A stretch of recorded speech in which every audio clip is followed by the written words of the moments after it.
No Saber Direito desta semana, as aulas são sobre direito processual civil. O professor Rodrigo Neri vai abordar os conceitos básicos dos recursos aos tribunais superiores. Dentre eles, os recursos ordinário e especial, extraordinário e agravo em recurso especial ou extraordinário. A aula 1 começa agora.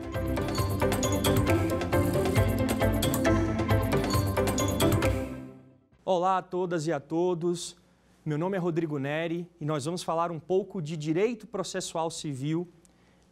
O tema do curso de hoje é Recursos aos Tribunais Superiores. Mas antes de iniciar o curso, eu gostaria de falar um pouco sobre mim, para que vocês possam me conhecer melhor. Meu nome é Rodrigo Neri, como disse, eu sou especialista em Direito Processual Civil pela Faculdade Baiana de Direito, eu sou mestre em Direito com ênfase em Direito Processual Civil pela Universidade de Brasília e, atualmente, sou doutorando em Direito, também com pesquisa no campo do Direito Processual Civil, também pela Universidade de Brasília. Eu sou baiano e sou apaixonado por Brasília, como muitos que vêm para cá, e é uma grande honra estar aqui para poder falar um pouco de uma disciplina que me atrai, me admira tanto, que é o Direito Processual Civil, especialmente a Teoria Geral dos Recursos. Então, iniciando a nossa aula, eu gostaria de falar primeiro o porquê do tema, recursos aos tribunais superiores. O que significa esse tema? Nós vamos falar não especificamente de todos os recursos. Nós fizemos um recorte, de modo a que nós iremos abordar apenas os recursos que são endereçados aos tribunais superiores, embora sejam interpostos nos tribunais da origem, e esses recursos seriam os responsáveis por levar a discussão dos tribunais da origem aos tribunais superiores.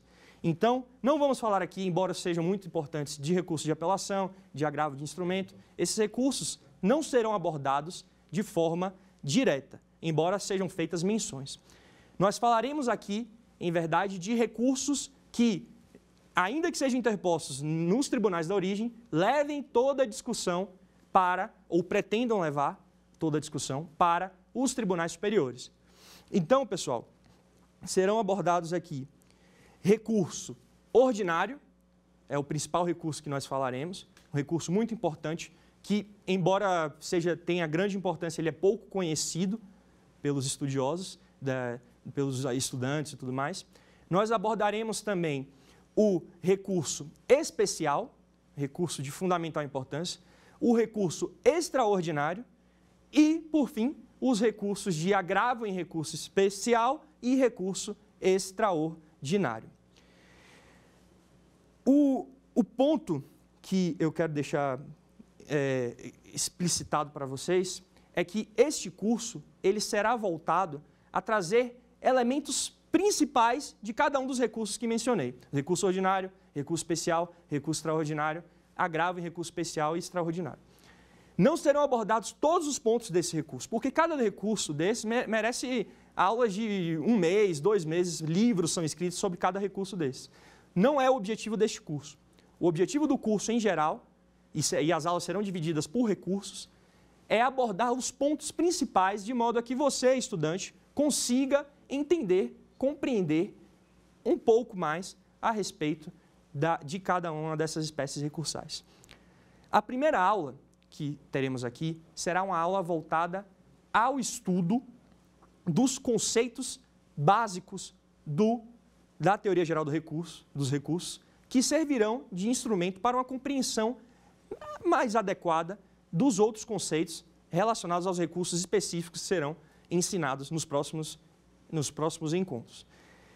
E, então, iniciando aqui, pessoal, o título dessa aula aqui, de hoje, é Conceitos Básicos. Por que conceitos básicos? Porque todo jurista, quando vai analisar algum conceito, algum instituto, ele precisa de ferramentas, de um repertório teórico. Então, o que farei nessa aula, essa primeira aula, é expor o repertório teórico, alguns instrumentos que fazem parte desse repertório teórico, para que vocês possam compreender as próximas aulas. Então, o objetivo aqui é falar de conceitos da teoria geral dos recursos, por exemplo, efeitos dos recursos, o conceito de pré-questionamento, o que é juízo de admissibilidade, o que é juízo de mérito. Isso tudo com o objetivo de esclarecer e preparar o terreno para as outras espécies recursais que serão ensinadas nos próximos encontros. Então, iniciando aqui,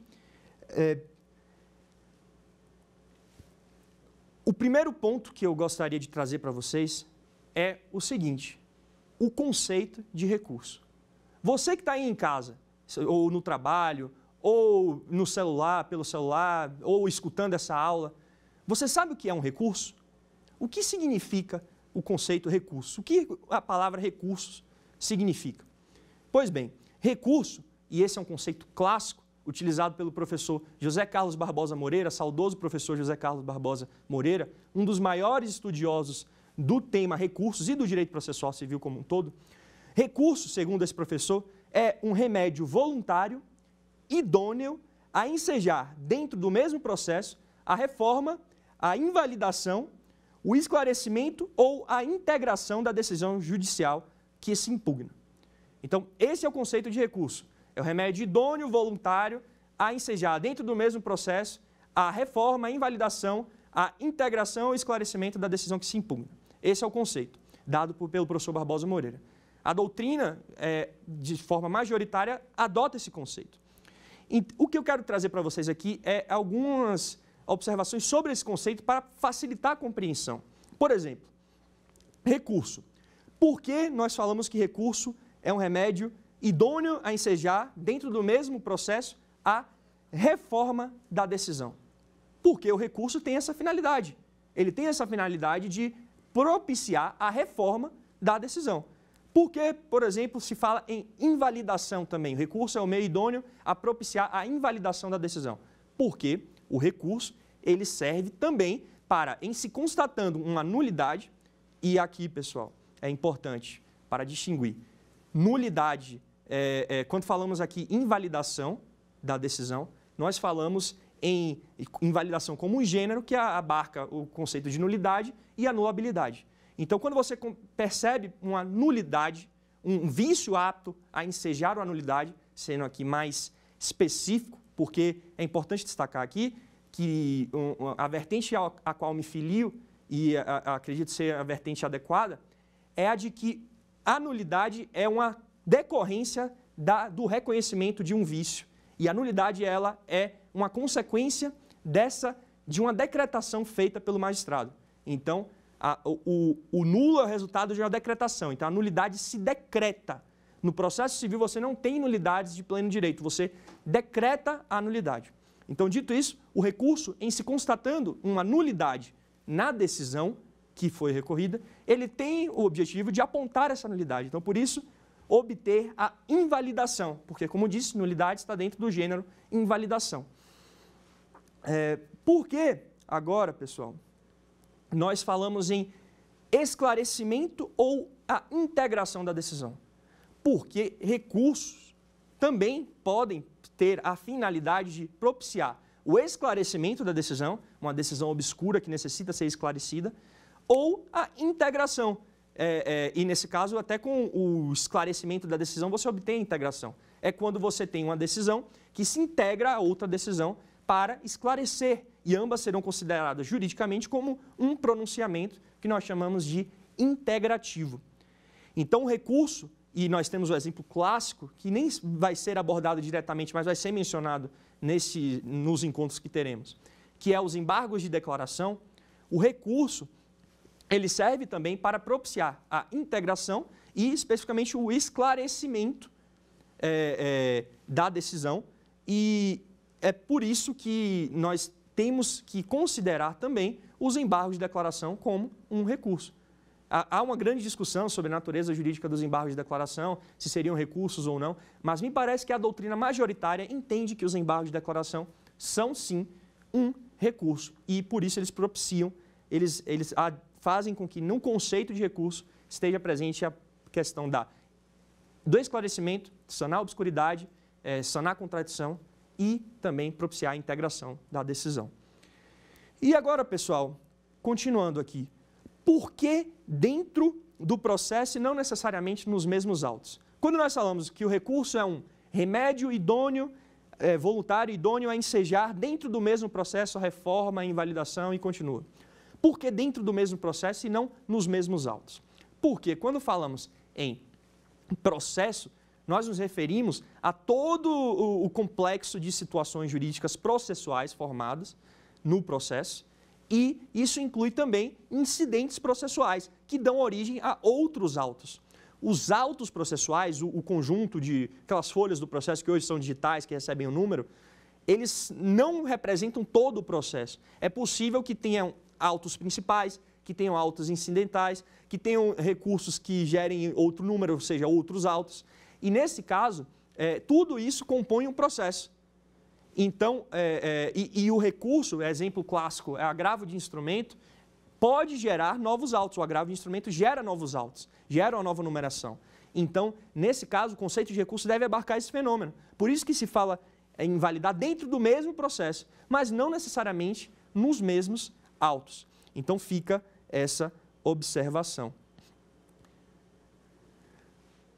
Há uma observação crítica, pessoal, que é interessante trazer aqui para vocês. Esse conceito do professor Barbosa Moreira é um dos conceitos mais festejados da doutrina. Mas é importante a gente perceber o seguinte: quando nós conceituamos algo, nós precisamos trazer os elementos principais e que fazem, de fato, individualizam o instituto conceituado. E quando o professor Barbosa Moreira fala que o recurso é o remédio voluntário e idôneo a ensejar, dentro do mesmo processo, a reforma, a invalidação, esclarecimento, a integração da decisão judicial, que se impugna, me parece que, talvez, se fosse o caso, pensarmos numa necessidade de ajustar esse conceito para que ele não seja utilizado da seguinte forma: como ele está aqui, remédio voluntário idôneo a ensejar dentro do mesmo processo, a reforma, a invalidação ou esclarecimento, a integração da decisão judicial, que se impugna, isso significa que sempre que o recurso que foi interposto puder acarretar essas consequências, reforma, invalidação, esclarecimento da decisão, ele poderá ser considerado como um recurso. Agora, por esse conceito aqui, por essa última parte, o que se impugna, quando o recurso ele é interposto de forma equivocada, ele não vai ser apto a ensejar a reforma, a invalidação, o esclarecimento, sanar a obscuridade, tudo isso mais, da decisão. O recurso equivocado não acarreta essas consequências. Então, ele não é apto, ele não é idôneo a ensejar a reforma da decisão que se impugna.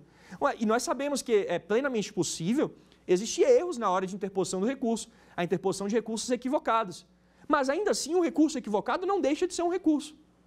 Então, me parece que se retirarmos essa ideia de que se impugna, essa última parte, me parece que o conceito fica, de certa forma, mais adequado ainda, no sentido de que o recurso é todo remédio voluntário idôneo a ensejar dentro do mesmo processo, reforma, invalidação, esclarecimento e integração de decisão judicial. Se ele é apto a acarretar essas consequências na decisão que se impugna, é um recurso adequado que foi utilizado. Mas um recurso pode ter todas essas aptidões e não, no caso concreto, não conseguir. Então, na decisão que se impugna, ele não vai ter essa aptidão. Então, ficaria essa observação. Talvez se retirar esse que se impugna do festejado conceito do professor Barbosa Moreira, um dos maiores processualistas que já existiu no Brasil. Então, finalizando essa parte dos recursos, do conceito de recursos, vamos agora à classificação dos recursos. Não vou trazer todas as classificações dos recursos, mas eu vou trazer aqui para vocês uma classificação que é importância, que tem pertinência com o tema do nosso curso no total, que é os recursos aos tribunais superiores. Recursos aos tribunais superiores. Pois bem, a classificação que eu quero trazer aqui para vocês é a classificação de recursos ordinários e recursos extraordinários. Recursos ordinários e recursos extraordinários. Mas, Rodrigo, você está usando o conceito do recurso extraordinário? Não. Eu estou usando o conceito da classificação de recursos pela finalidade que o recurso visa atingir, e é por isso que essa classificação de recursos extraordinários envolve também o recurso extraordinário, mas não se limita a ele. Exemplo, o recurso especial também é um recurso extraordinário. Então vamos lá, pessoal, essa classificação entre recurso ordinário e recurso extraordinário. A distinção clássica de recursos ordinários e recursos extraordinários é destacada também pelo professor Barbosa Moreira, em importantes comentários ao CPC de 1973, no qual ele fala que talvez fosse necessário superar essa classificação, porque ela remete à ideia de que recursos ordinários seriam aqueles que impugnam decisões não transitadas em julgado. E o que é transitado em julgado? É a decisão que já ainda não pende, da qual não é cabível mais recurso algum, e por isso há o trânsito em julgado. E, nesse caso, o professor Barbosa Moreira aponta que essa classificação, em sua origem, ela servia para apontar os recursos ordinários seriam aqueles que seriam interpostos em outros países de decisões que ainda não transitaram em julgado. Por sua vez, os recursos extraordinários seriam interpostos de decisões que já transitaram em julgado. Em alguns casos, se produziu coisa julgada. Essa classificação tem, na época que o professor Barbosa Moreira estudou isso, ele aponta que existia em Portugal, na Itália, exemplo, falavam de médici ordinari e médici extraordinari, utilizavam essas expressões, na Suíça, na Espanha. Então, eles eram remédios que obstavam o trânsito em julgado, os ordinários, e os que eram, em quase sua maioria, utilizados após o trânsito em julgado, que seriam os extraordinários. No Brasil, pessoal, tem um ponto a se observar. Essa classificação não é utilizada dessa forma. No Brasil, nós tivemos uma ressignificação dessa classificação, e eu vou falar para vocês. Pois bem, no Brasil, nós utilizamos a classificação recursos ordinários e recursos extraordinários para apontar a finalidade imediata do recurso. A finalidade imediata do recurso.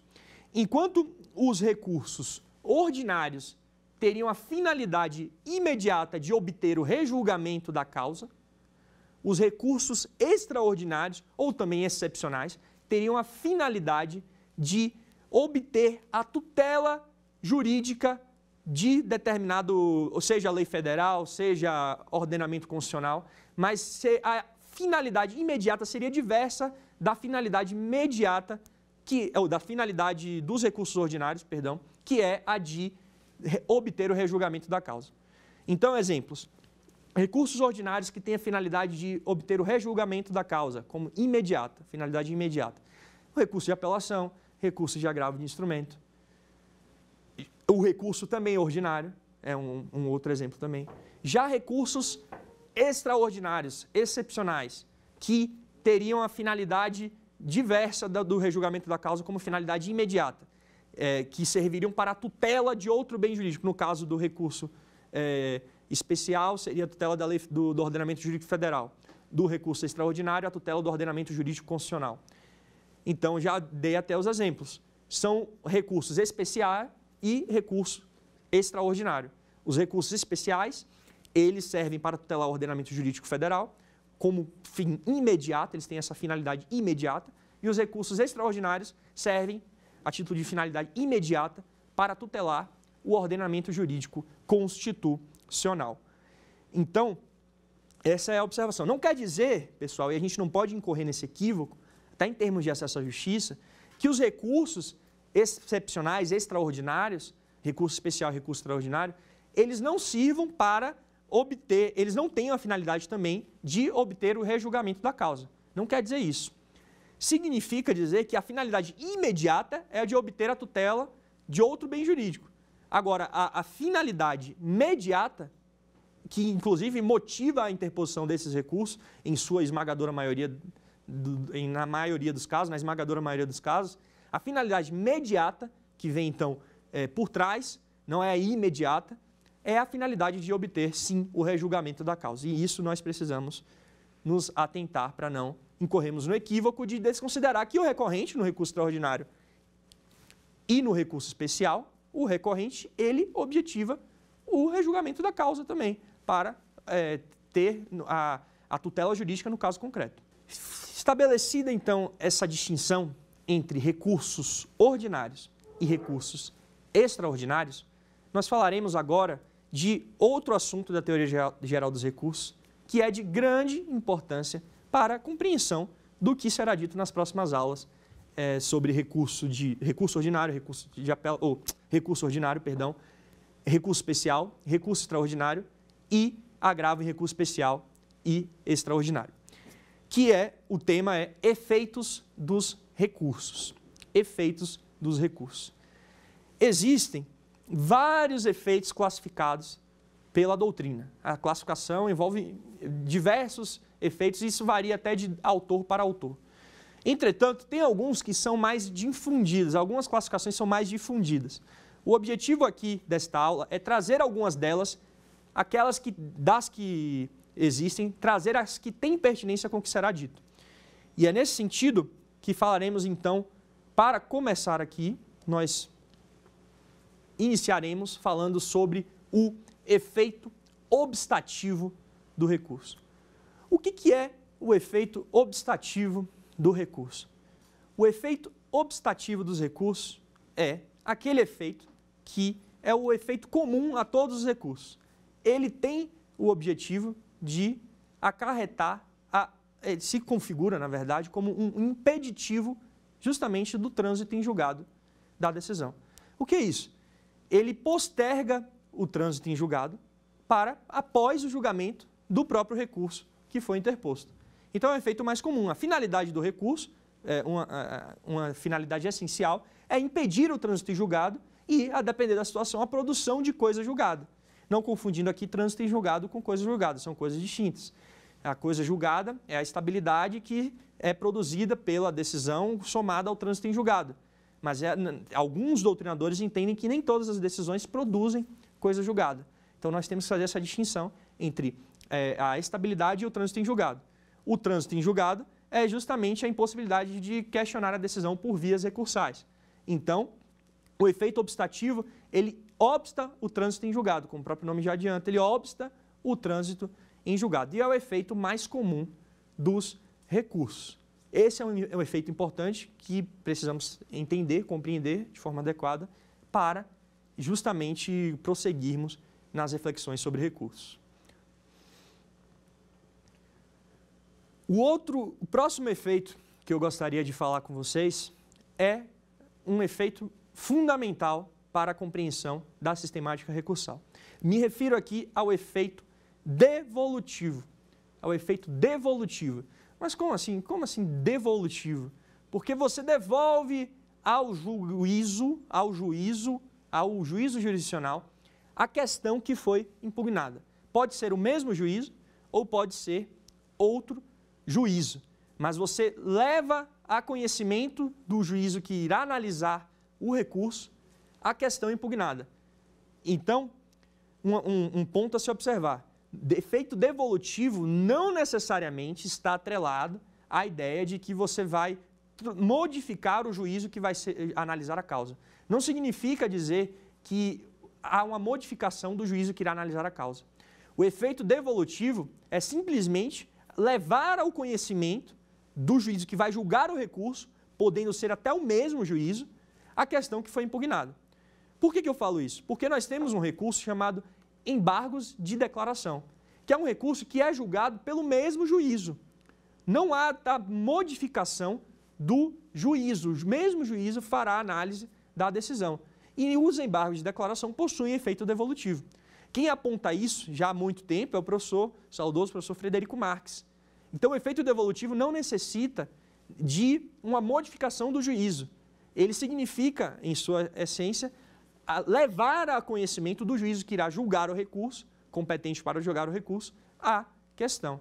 Então, esse é o efeito devolutivo, que tem suas dimensões vertical e horizontal, que não vou abordar aqui nesse momento, mas para compreender o que será dito nas próximas aulas, é importante vocês saberem o que significa efeito devolutivo.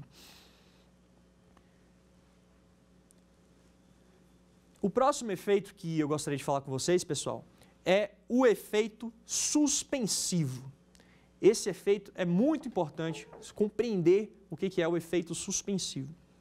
O efeito suspensivo, em síntese, é o efeito que impede com que a sentença produza efeitos. Em tese, era para se considerar que o efeito suspensivo suspende a produção de efeitos que já se iniciou na sentença.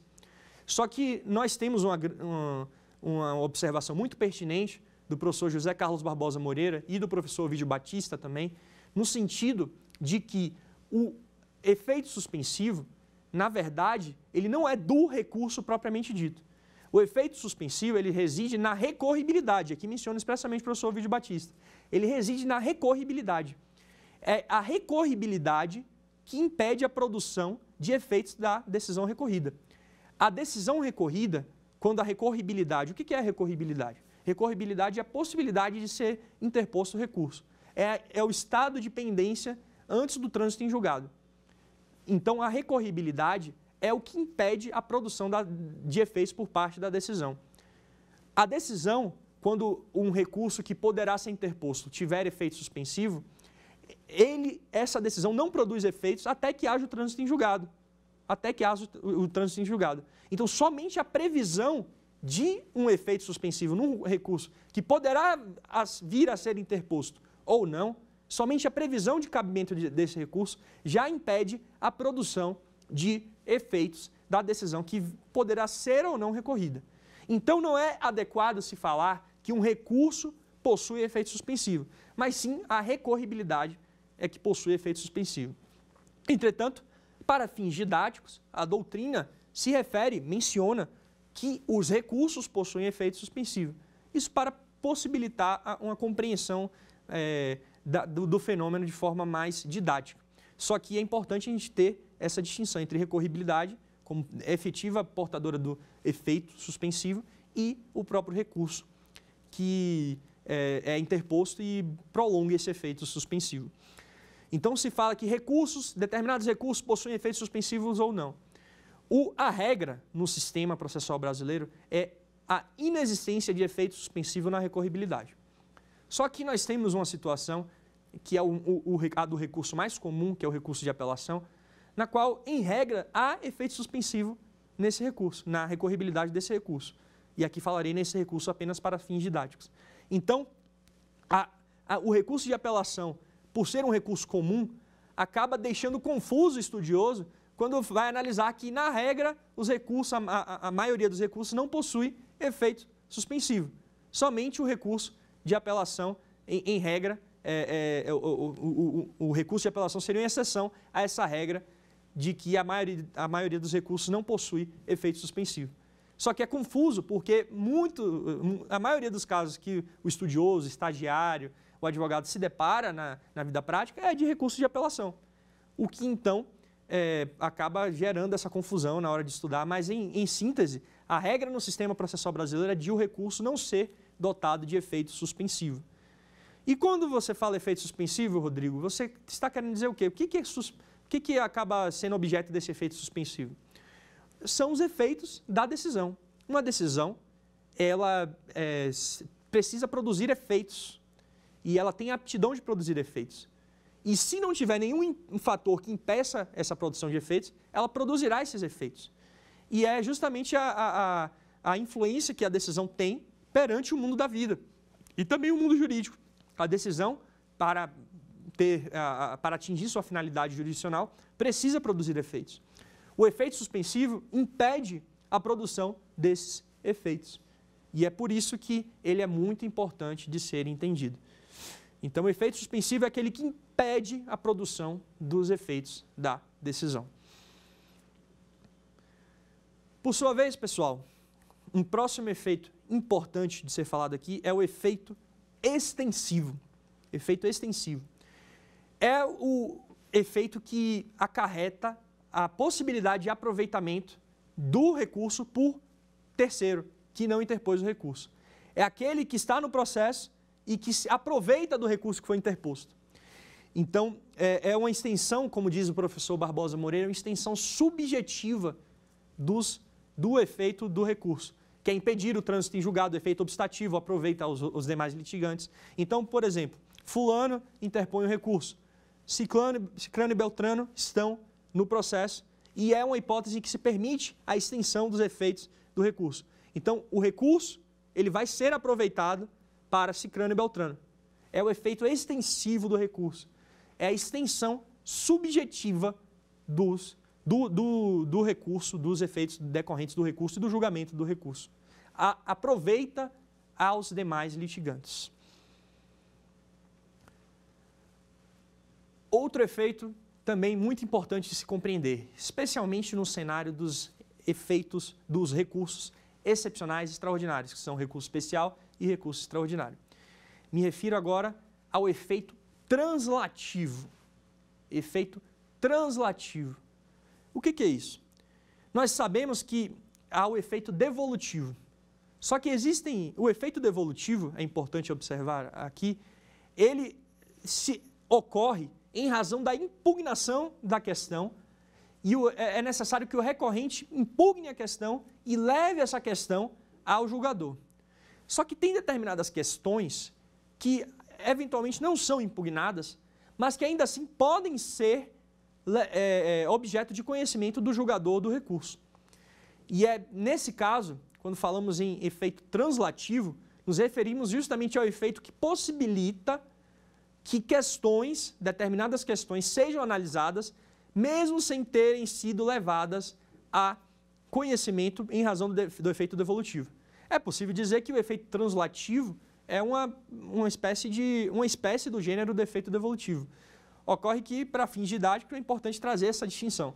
Efeito translativo, então, pessoal, é aquele efeito que possibilita a apreciação de questões que, em regra, não seriam abarcadas pelo efeito devolutivo, questões essas de ordem pública. Então, são aquelas questões que, em razão do efeito translativo, podem ser analisadas pelo julgador, mesmo sem terem sido levadas a ele em razão do recurso. Então, esse é o efeito translativo, e isso é muito importante nos recursos excepcionais. Agora, tem uma observação que é interessante também. No STJ, no recurso especial, está vigorando o entendimento de que, mesmo em razão do efeito translativo, mesmo se tratando de uma questão de ordem pública, essa questão necessita estar pré-questionada. Nós falaremos sobre isso mais à frente, sobre o que é pré-questionamento, mas já adianto que é a necessidade de que tenha havido decisão sobre determinada questão no tribunal da origem. Então, tem esse requisito de pré-questionamento até mesmo para as questões de ordem pública. Então, isso é, de certa forma, uma mitigação do efeito translativo. E é importante de mencionar aqui para vocês. O efeito translativo é aquele que possibilita a análise de questões de ordem pública pelo julgador. Outro efeito importante de se conhecer para entender o tema recursos aos tribunais superiores é o efeito regressivo, pessoal. O efeito regressivo é aquele efeito que possibilita com que o juízo que teve a decisão dele impugnada pelo recurso possa se retratar. Então, o próprio nome, efeito regressivo, já dá a entender qual é a finalidade desse efeito. É a possibilidade de o juízo se retratar. O efeito é o que acarreta essa possibilidade. Então, nós temos determinadas decisões, que, quando impugnadas, o recurso que impugna elas possui efeito regressivo e possibilita com que o juízo se retrate da decisão, se quiser ser cabível em termos jurídicos, jurisdicionais. Então, esse é o efeito regressivo. E eu trouxe alguns exemplos para vocês, que são os de decisões que resolvem o processo sem julgamento de mérito, ou seja, quando não há a análise do mérito, e aí extingue-se o processo em relação a tendo como parâmetro uma questão processual, por exemplo. Nesses casos, é possível sim o recurso ter efeito regressivo. Decisões que também indeferem inicial, quando impugnadas o recurso terá efeito regressivo. Decisões que julgam liminarmente improcedente o pedido, agora nesse caso já é uma decisão de mérito. O que é isso? Julgar liminarmente improcedente o pedido. Em determinadas hipóteses previstas no Código, alguns autores defendem também que haveria uma abertura para a improcedência atípica, sem estar previsto no Código, mas no Código tem hipóteses específicas em que se autoriza que o juízo jurisdicional ele julgue improcedente de plano o pedido, sem mesmo citar o réu. É a improcedência liminar do pedido. E nesses casos, há também o efeito regressivo no recurso que é interposto contra essas decisões. Por fim, o outro exemplo é o agravo de instrumento e o agravo interno também. O agravo de instrumento e o agravo interno, que possibilitam também esse efeito regressivo. Você interpõe o recurso, o juízo jurisdicional tem, de acordo com o Código, a possibilidade de se retratar ou de dar prosseguimento ao recurso e para que ele seja analisado ou por outro juízo ou pelo mesmo juízo. Eu falei por fim, mas faltou mais um recurso, que é o recurso de embargo de declaração, que tem um efeito regressivo, que é justamente possibilitar com que o juízo se retrate. Alguns autores entendem que não há esse efeito regressivo, e temos julgados do STJ nesse sentido, porque os embargos só serviriam, eu sei que não é objeto do nosso encontro aqui e nem do curso, mas apenas para explicar, os embargos de declaração têm como finalidade essencial sanar obscuridade, contradição ou resolver erro material, só que isso está no Código, só que tem alguns casos que o juízo, quando analisa os embargos, ele percebe que se equivocou. E aí poder-se-ia dizer que haveria um efeito regressivo nos embargos a possibilitar uma retratação. Mas isso é controverso, alguns autores entendem que não, que se não houver contradição, omissão, obscuridade ou erro material, o julgador não pode decidir novamente, ele tem que negar provimento aos embargos, rejeitar os embargos. Mas a corrente a qual me filio é a de que os embargos de declaração também possuem efeito regressivo. Terminando então essa parte dos efeitos, que eu digo é muito importante, se você teve dúvida pode voltar o vídeo para escutar mais uma vez, porque eu sei que é um tema complexo, mas eu procurei trazer para vocês de forma bastante didática o que são esses efeitos, mas também sem perder a complexidade do tema, que é importante, trazendo perspectivas críticas. Finalizando então essa parte dos efeitos, existem outras classificações, mas essas são as principais para a compreensão do que será dito mais para frente, em outros encontros. Então, finalizando essa parte, eu passo para uma outra classificação que é muito interessante, que são conceitos, na verdade, que são os conceitos de admissibilidade e conceito de mérito. Especificamente, juízo de admissibilidade e juízo de mérito. O que é o juízo de admissibilidade, pessoal? Juízo de admissibilidade é aquela análise que é feita dos requisitos processuais do recurso. Então, o recurso, como um ato processual, ele tem requisitos para ser admitido, para ser conhecido. Nós falamos conhecimento do recurso, quando ele tem aptidão para propiciar a análise do seu mérito, do seu objetivo, dessa questão impugnada. Se ele não preencher esses requisitos, ele vai ter um juízo negativo de admissibilidade. Então, quando nós falamos conhecer ou não conhecer do recurso, queremos dizer o seguinte: quando se conhece do recurso, está se dizendo que o recurso ele possui aptidão para ter o seu mérito analisado. Quando não se conhece do recurso, estamos dizendo que o recurso não possui aptidão processual para ter o seu mérito analisado. E agora, então, entramos na questão do mérito. O que é mérito? Mérito é a questão que é objeto do recurso, a questão impugnada que o recurso visa a propiciar um novo julgamento. Então, esse é o mérito recursal. E não podemos distinguir mérito recursal do direito material debatido ou de direito material, do conceito de direito material. Mérito pode versar tanto sobre direito material quanto sobre direito processual. Mérito é aquela questão que é impugnada no recurso, é o objeto de julgamento, que chama objeto litigioso recursal. Já o direito material, e que se distingue do direito processual, por exemplo, direito material é tudo aquilo que não é direito processual. Por exclusão, nós temos, então, o direito processual, que é aquelas questões relacionadas a processo civil. E no processo civil, nós temos o mérito da ação da origem, que pode envolver também direito material, direito processual, perdão, mas geralmente consiste numa análise de direito material, direito substancial.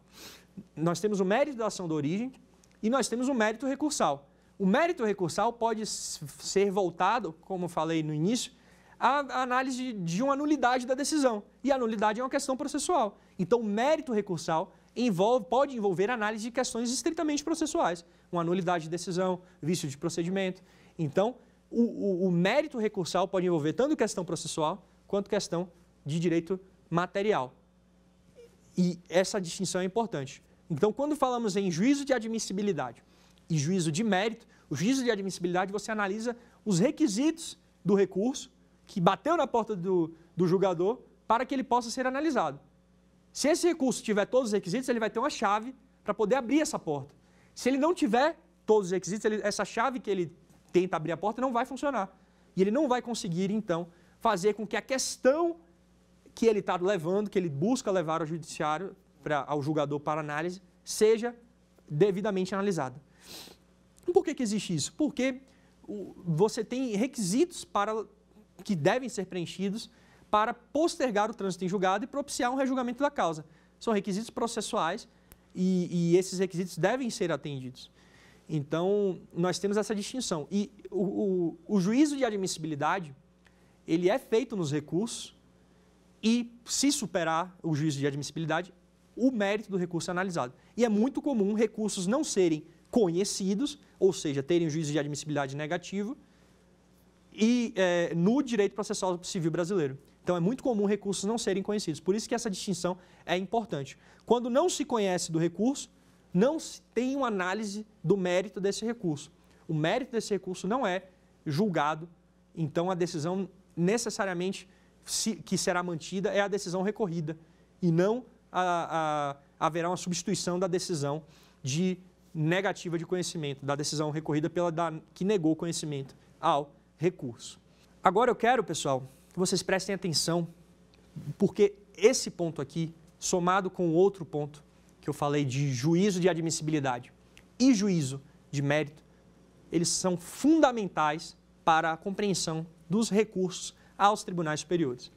O juízo de admissibilidade e o juízo de mérito, eles são importantes porque os recursos aos tribunais superiores, salvo dos que mencionaremos especificamente, alguns têm duplo juízo de admissibilidade, outros só têm um juízo de admissibilidade, então 2 vezes é feita análise de juízo de admissibilidade, análise de admissibilidade do recurso, e só depois é que é feita a análise meritória do recurso.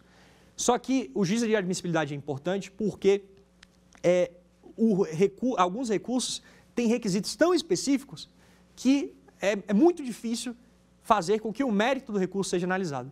Então, por isso a importância de entender a distinção entre admissibilidade e mérito. Um grande responsável pela consolidação dessa classificação é o professor José Carlos Barbosa Moreira, em um artigo muito famoso que é, afinal, o que significa conhecer de recurso? Não, o que significa não conhecer de um recurso? O título é algo nesse sentido, quem quiser pesquisar no Google, está na coleção Temas de Direito Processual. Não sei se eu falei exatamente certo o título, mas se pesquisar no Google por essas palavras, o que significa não conhecer de um recurso? Vocês vão encontrar esse artigo do professor José Carlos Barbosa Moreira, que é muito importante e mostra também um diálogo que ele travou com um ministro do STJ, apontando que seria necessário haver uma distinção adequada, estanque, entre admissibilidade e mérito, que na época o STJ não estava respeitando.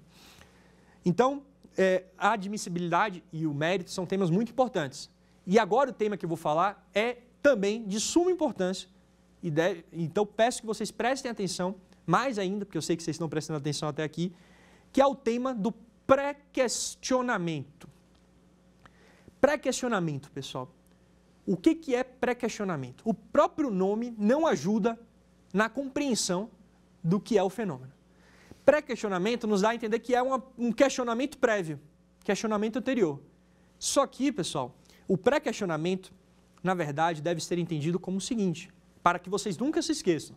Pré-questionamento é a manifestação do julgador sobre determinada questão. Pré-questionamento é a manifestação do julgador sobre determinada questão. Esse é o ponto central do pré-questionamento. Tem uma outra hipótese de pré-questionamento que escapa um pouco desse conceito de manifestação do julgador a título de decisão sobre determinada questão, que é o pré-questionamento ficto. Pré-questionamento ficto é uma presunção de manifestação.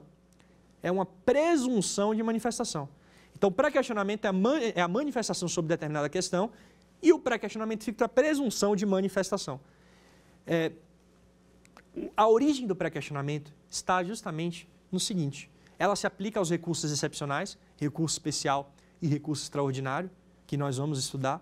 E a origem desse conceito é a seguinte: está na Constituição escrito o seguinte, eu vou pedir aqui um minuto de vocês para que eu possa fazer a leitura.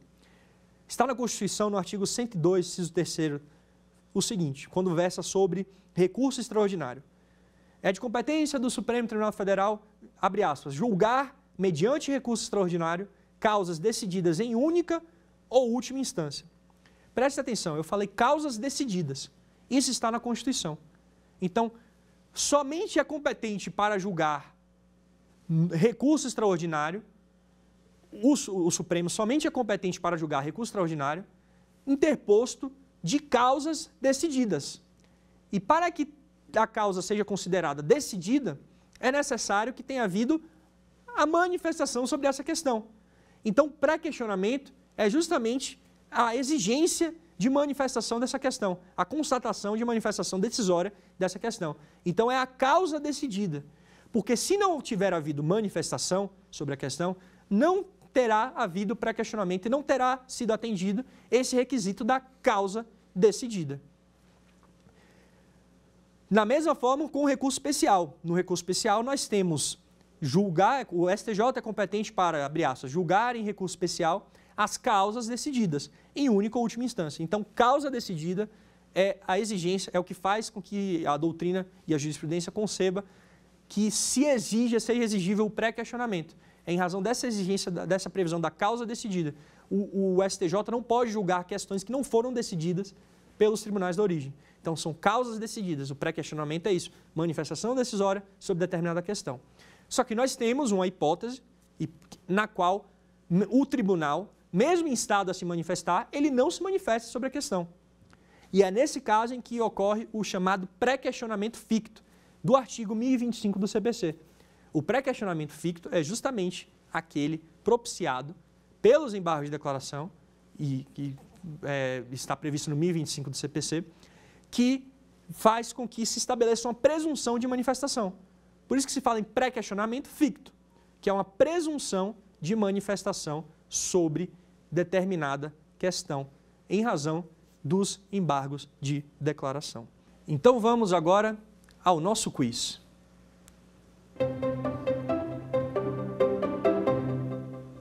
Assinale a alternativa que apresenta a afirmação correta a respeito dos efeitos dos recursos no direito processual civil. Letra A. O efeito devolutivo provoca o impedimento da produção imediata dos efeitos da decisão impugnada. Letra B. O efeito regressivo impede o órgão jurisdicional, a qual, de rever a decisão recorrida. Letra C. O efeito expansivo subjetivo excepciona a regra de que a interposição do recurso produz efeitos apenas para o recorrente. E letra D. O efeito expansivo subjetivo não é admitido pela jurisprudência do Superior Tribunal de Justiça. Então, pessoal, vamos ver qual é a resposta para que a gente possa analisar cada uma das assertivas. Veja só, a questão pergunta, pede para que assinale a alternativa que apresente a afirmação correta a respeito dos efeitos dos recursos no direito processual civil. A afirmativa correta é a letra C. O efeito expansivo subjetivo excepciona a regra de que a interposição do recurso produz efeitos apenas para o recorrente. Sim, está correto. O efeito expansivo subjetivo, nós falamos do efeito expansivo ou extensivo, é um efeito que é uma exceção. A regra é que o recurso surta efeitos apenas para o recorrente. Mas tem situações específicas em que o efeito expansivo faz com que o recurso surta efeitos para os outros recorrentes. Agora, por que as outras estão erradas? Por que as outras estão equivocadas? Vamos lá. A letra A. O efeito devolutivo provoca o impedimento da produção imediata dos efeitos da decisão impugnada. Essa letra A está errada porque não é o efeito devolutivo. É o efeito suspensivo que provoca o impedimento da produção imediata dos efeitos da decisão impugnada. É o efeito suspensivo. O efeito devolutivo serve para levar a conhecimento do julgador, lembrando que não é o mesmo juízo, não precisa ser o mesmo juízo, mas pode ser também o mesmo juízo, perdão. Não há a exigência de que troque de juízo. O efeito devolutivo leva a conhecimento do julgador a questão impugnada. A letra B, por sua vez, fala o seguinte: o efeito regressivo impede o órgão jurisdicional quo de rever a decisão recorrida. Ela está equivocada, porque é justamente o que faz o efeito regressivo. O efeito regressivo possibilita ao órgão jurisdicional quo a revisão da decisão recorrida, possibilita a retratação. Então, o efeito regressivo ele não impede, ele possibilita o órgão jurisdicional quo rever a decisão recorrida.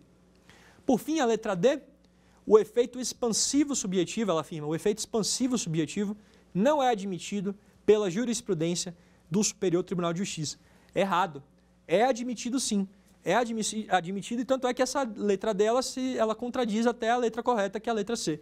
O efeito expansivo subjetivo, ele é admitido pela jurisprudência da STJ e tem previsão expressa no CPC.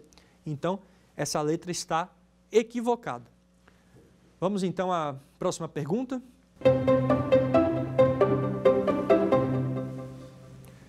A questão fala o seguinte: o recurso é o meio idôneo para demonstrar o inconformismo da parte com uma decisão judicial. Nesse sentido, conforme o Código de Processo Civil expressamente prevê, o recurso tem efeito. Certo? Então está pedindo para que a gente veja o efeito do recurso. A letra A, efeito suspensivo para os recursos em geral, já que evita a preclusão temporal. Letra B, translativo, o qual abre a possibilidade do tribunal conhecer determinadas matérias de ofício. Letra C, substitutivo, o qual determina que seu julgamento substituirá a decisão recorrida. Expansivo, quando se está diante de uma matéria recursal mais abrangente que é impugnada.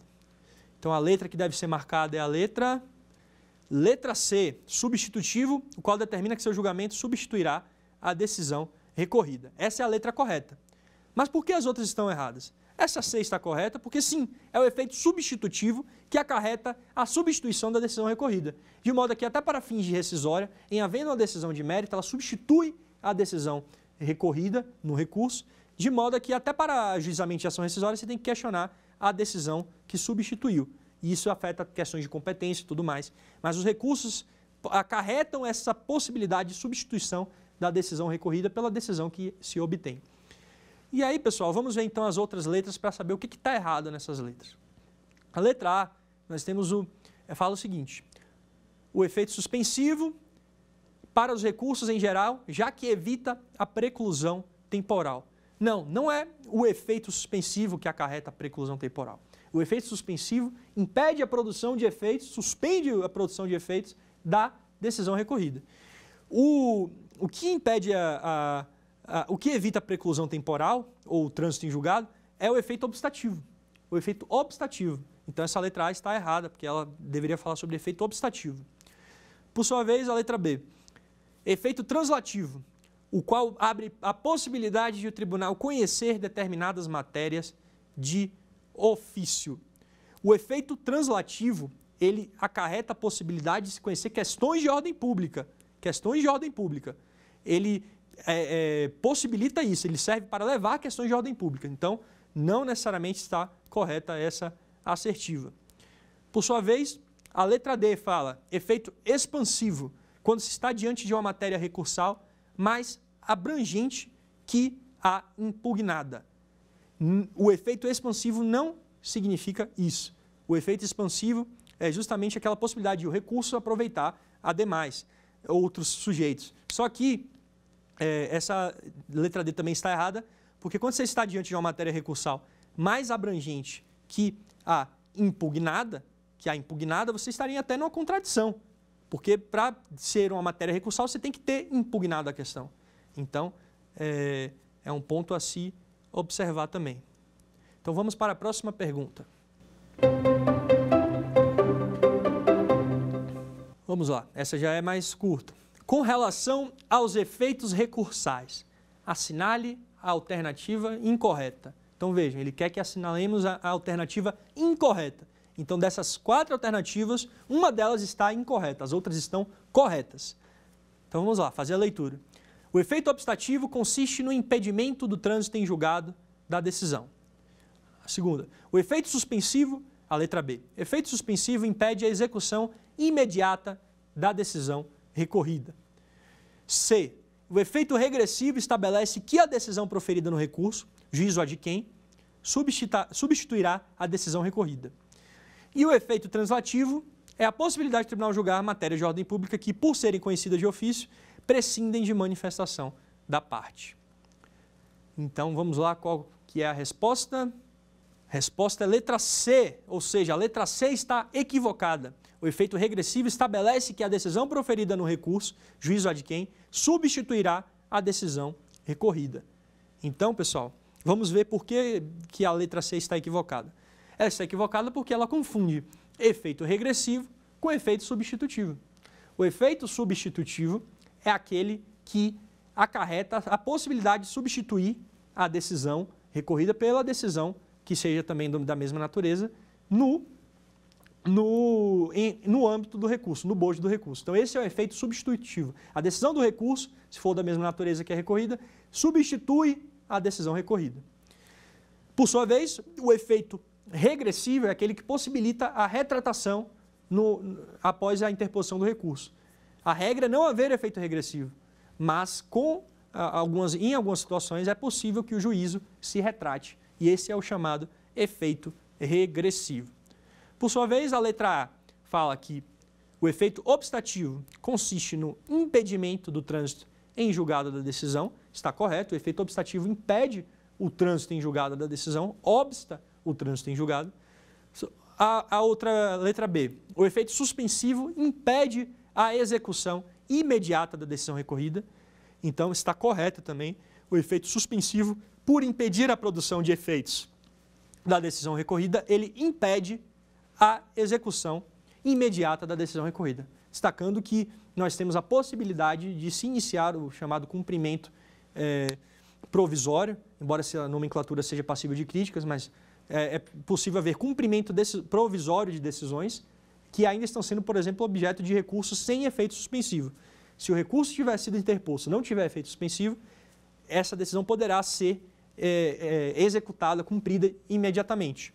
Agora, se o recurso tiver efeito suspensivo, vai haver o impedimento da execução imediata da decisão recorrida.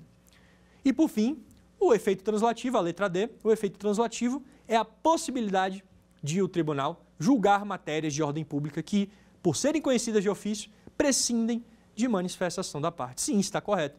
Então, agradeço a audiência, agradeço o tempo, espero que vocês tenham aprendido bastante ou se sensibilizado com o tema, porque é um tema maravilhoso e se a gente se dedicar, a gente consegue compreender para poder utilizar na vida prática ou acadêmica. Muito obrigado e até a próxima. Quer dar alguma sugestão de tema para os cursos do Saber Direito? Mande um e-mail para a gente, saberdireito@stf.jus.br ou entre em contato pelo WhatsApp. O número é esse que aparece na sua tela. Você também pode estudar pela internet. Acesse o nosso site tvjustiça.jus.br ou pode rever as aulas no canal do YouTube TV Justiça Oficial.